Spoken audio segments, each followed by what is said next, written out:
Students, yesterday we have started about the chapter matter, its nature and behavior, and in that case we have studied about the definition of, you can say, element. So the term element was first used by the chemist Robert Boyle, and then Antony Lavoisier, he carried out the number of experiments, and on the basis of experiment he used the term element, and he defined the element by carrying out the number of experiments, and he said that the you can say element is the basic form of the matter. Element is the basic form of the matter that cannot be broken down into simpler substances, by, you can say, by chemical reaction. So for example, if you carry out the chemical reaction, the element, or that is this simplest form of the matter that cannot be broken, that means element will not undergo breaking by any chemical reaction. It will give the same type of the particles having same properties, same physical and chemical properties, and that is the element. And students, in the periodic table, for example, in the periodic table you will study that all the elements, that is more than hundreds of elements, are arranged in the periodic table, and presently I will say that 118 elements are arranged in the periodic table. And in the periodic table there are 92 are the naturally occurring elements, and you can say elements having atomic number above 92 are man-made elements or synthetic elements. That is, these elements are obtained from the naturally occurring elements by bombarding the radioactive radiations. For example, alpha, beta, gamma particle. So when the nucleus of these naturally occurring elements, particularly heavier elements, are bombarded by the fast moving neutron, then you can say alpha particle, etc. Then these elements, they changes into another new element, and such elements are called man-made elements or artificial elements or synthetic elements. And in the periodic table, these elements, they are divided into metals, non-metals and metalloids. So elements are divided into metals, then non-metals, and you can say metalloids. So regarding the metals, I have explained you yesterday that metals are hard and lustrous, that is, they are having shiny surface. Hard and lustrous, lustrous means they are having shiny surface. And similarly, you will find metals produces sonorous sound, that is ringing sound, when struck by any hard material, that we have studied in the 8th standard. Then metals are malleable and ductile, so sonorous, then malleable, then number 3, ductile, good conductor of heat,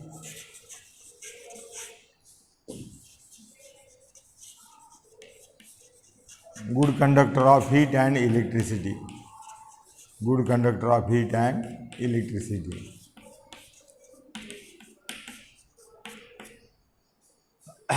So sonorous sound, malleable, ductile, good conductor of heat and electricity, and you can say hard and lustrous. Hard and lustrous. So these are the properties of the metals. Then about the non-metals, not sonorous, not malleable, non-ductile, that is they are not ductile, poor conductor of heat and electricity, and hard and brittle. Here we can say hard and brittle. That means, for example, coal we can, if the coal is beaten by hammer, it will be converted into fine powder. So this is about metals, non-metals. And about non-metals, about the metals, most of the metals are solid except mercury. Mercury is a liquid, is in liquid state at room temperature. Non-metals are generally, non-metals may be solid, liquid and gases. And metalloids are those elements which possess the intermediate properties between metals and non-metals, or which shows the properties of metals and non-metals, are called metalloids. And if you will study the periodic table, you will find a diagonal line is drawn from boron through silicon through arsenic, antimony and tellurium. So you will find that the metals which are placed above the diagonal line are metalloids. Metalloid shows the properties of metals and non-metals. And see, metals are solid. Metals are solid. Non-metals are solid, liquid and gases also. Solid, liquid and gases. Now, about solid non-metals, I hear mercury. Hg means mercury is in liquid state, is in liquid state, is in liquid state, is in liquid state. Okay. Now, gallium and cesium, and they get converted into liquid state above 35 degrees Celsius. So they are also in liquid state above 35 degrees Celsius. All other metals are solid. And sodium, potassium are soft metals. Now about non-metals, phosphorus, sulfur, coal, etc. These are the solid non-metals. And liquid non-metals, for example, bromine. Bromine is a liquid non-metal. Then about solid, iodine is a solid non-metal. So iodine is a solid non-metal. Then you can say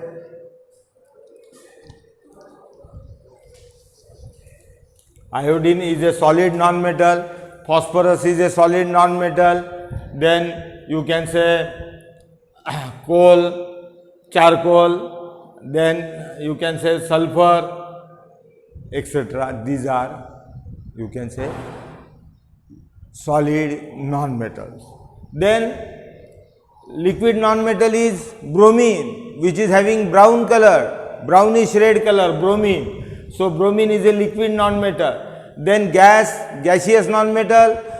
Now see, there are 11 gaseous non-metal. Now I will write here the names. For example, oxygen, O2, then nitrogen, then oxygen, nitrogen, hydrogen, then fluorine, chlorine, bromine, then you can say helium, neon, argon, krypton, xenon. So these are the, see, 1, 2, 3, 4, 5, 6, 7, 8, 9, 10, 11. So 11 non-metals are gases. 11 non-metals are gases. So this is about the non-metals. Gallium and cesium become liquid at room temperature.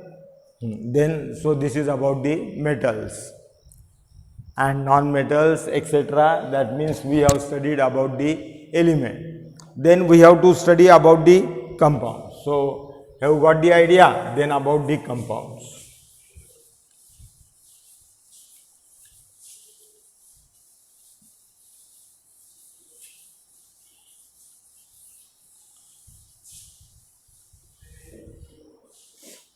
about compound. When two or more substances combine to form a compound. A compound is a substance composed of two or more elements chemically combined with each other in a fixed proportion. Yesterday I have told you two or more elements are chemically combined together to form a compound having fixed proportion. So twice H2 plus O2 giving twice H2O. So H2O. So H2O is a compound. Hydrogen is a element, oxygen is a element. C plus O2 giving CO2. So this is compound. So these are the compound, remember, and these are elements. So two or more elements combine in a fixed proportion to form a compound, chemically combined to form a compound. And in this way we can say that compound is formed by the combination of two or more elements chemically combining with one another in a fixed proportion. Now I explain one experiment. For example, on china dish, you take here sulfur powder and here iron filling. So this is china dish, then this Fe filling. Fe filling means iron filling, and this is sulfur. And in another china dish, you take the sulfur and iron filling. So Fe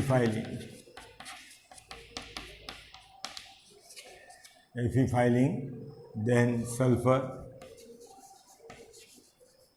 then this is china dish, and here we are putting it on the wire gauze and we are heating. So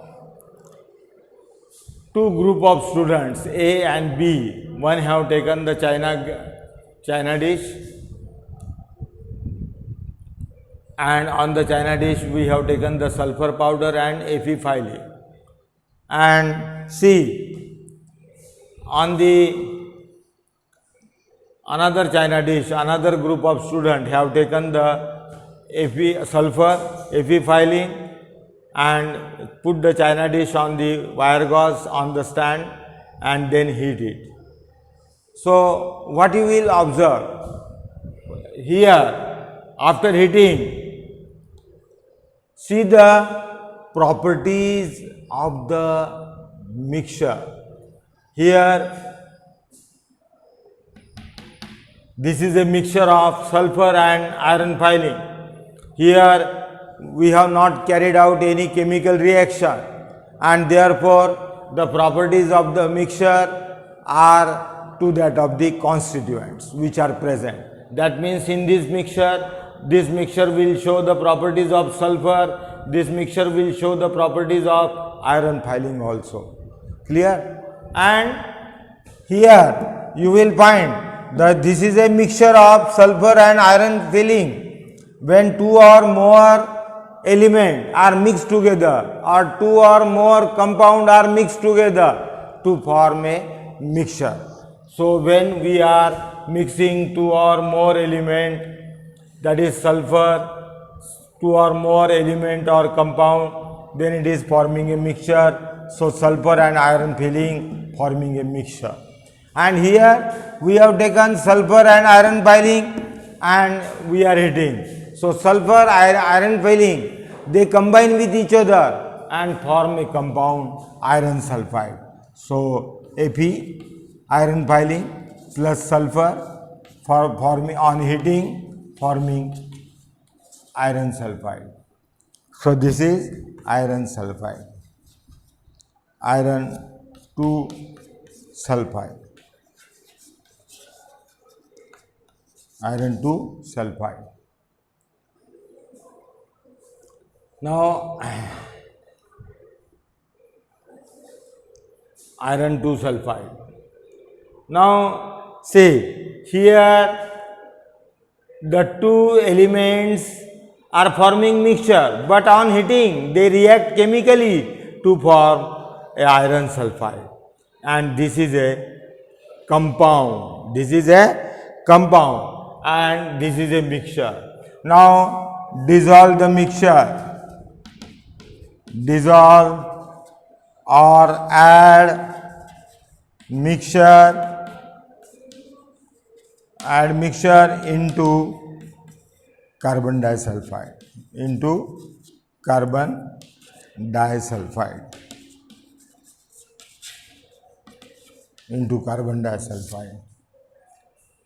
What will happen? The sulfur dissolves.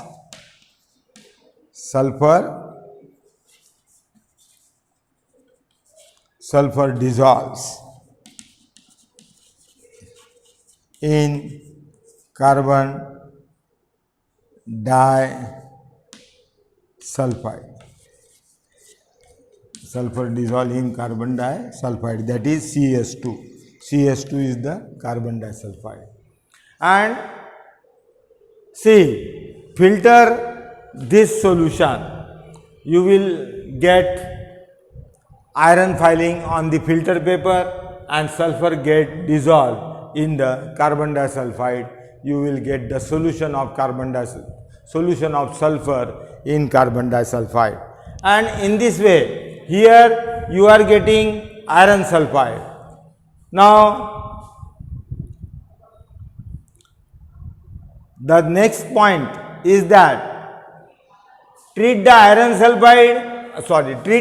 filing which are left on the filter paper with dilute HCl. What you will get? You will get FeCl2 plus H2 gas. You will get FeCl2 plus H2 gas. And what happens if the iron sulfide is treated with HCl or H2SO4? You will get FeCl2 plus H2S gas. And this H2S gas having smell like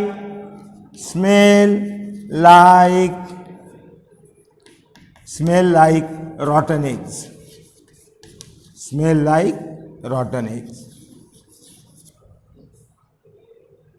And see, so in the mixture, the properties of the constituents atoms are constituent compounds or element are retained, while in the compound. And again, about the mixture, we can say that the constituents of the mixture, that means, for example, here we have taken the mixture of iron filing and sulfur. They can be separated by any physical method or by sieving or by hand picking. So by hand picking, mixture can be separated. Then mixture can also be separated by sieving. Mixture can also be separated by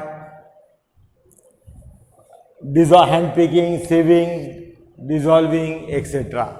Or you can take here, in this case, you can take the magnet and you can say roll over it on the mixture. All the iron filing will be attracted towards the magnet and can be separated from the sulfur. And in this way, constituents of the mixture can be separated by any physical method, or you can say by chemical method also, but best way we can separate the constituents of the mixture by simple physical method like hand picking, sieving, by dissolving, etc. And about the compound, for example, compound CH2O, CAPS, when we are heating the mixture of sulfur and iron piling, we are getting the iron sulfide, and you can say the components of the components of the compound cannot be separated by any physical means. We have to apply a chemical method. We have to apply by a chemical method. So, for example, hydrogen is a element, oxygen is a element. Hydrogen when burn in oxygen in air, we get water. So, from water we cannot separate the hydrogen and oxygen by physical method. So, for example, with the help of by hand picking, by sieving, we cannot separate the mixtures. So, we cannot separate the mixture. Clear? And say how we can separate. The hydrogen and oxygen can be separated only by chemical method or electrochemical decomposition or electrochemical reaction. So, for example, take the water in the electrolytic cell, add 4 or 5 drops of dilute H2SO4 in order to make it good conductor, and then pass the electric current. Water, hydrogen will be obtained at anode.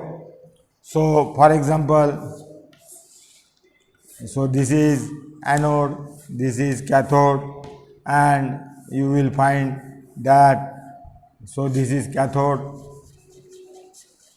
and this is anode. Then here we have taken the water and the electric circuit is completed.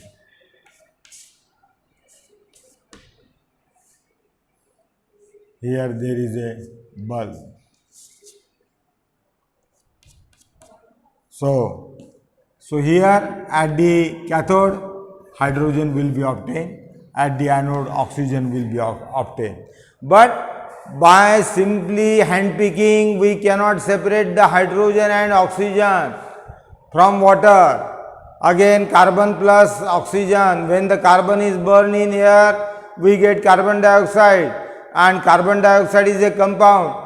So, constituents of the compounds cannot be separated by any physical method like hand picking, sieving, etc. So, for that purpose we have to use the electrochemical reaction, electrochemical analysis, or you can say we have to carry the chemical method, and in this way we can separate, and this is the difference between compound and mixture. So, what are the differences between the compound and mixture? So, mixture, elements or compounds, when mixed together we get the mixture. Then elements react to form new compounds. Hydrogen and oxygen react together to form new compound water. Carbon when burned in air forms a new compound like carbon dioxide. So, in this way we get the new compound when 2 or more elements react together to form a compound. Then, and how the mixture is formed? Mixture is formed by when the 2 or more elements or 2 or more compounds are mixed together to form a mixture. And then the properties of the each constituent are retained, the properties of the constituent element or compound are retained in the mixture, while the properties of the element which are taking part in the formation of compound are not retained in the compound. The constituents of the mixture can be separated by any physical method like hand picking, like you can say by sieving, or by dissolving the mixture in the water or any solvent. So, you can take the another solvent, you can add one component of the mixture will be soluble, other component will remain insoluble, and then by filtering it we can separate the components of the mixture. And here the compound, the components of the mixture, components of the compounds cannot be separated by any physical method, and only we have to use the chemical method like electrolysis, etc., or electrochemical reaction. The properties, so the components of the mixture shows the properties, that is individual component, the different components are present in the mixture, each component shows its properties in the mixture, while in the compound the properties of the initial element are totally lost and new properties of the compounds are possessed by the compound. New properties are possessed by the compound. So, compound possesses new properties, totally different properties than the, you can say, elements from which it is formed. So, this is how, this is the difference between, you can say, mixture and compound. Clear? So, here I think you got the idea about the elements, compounds and mixture. Jaiswal sir, baga. Then we will study about the heterogeneous and homogeneous system. झालं का?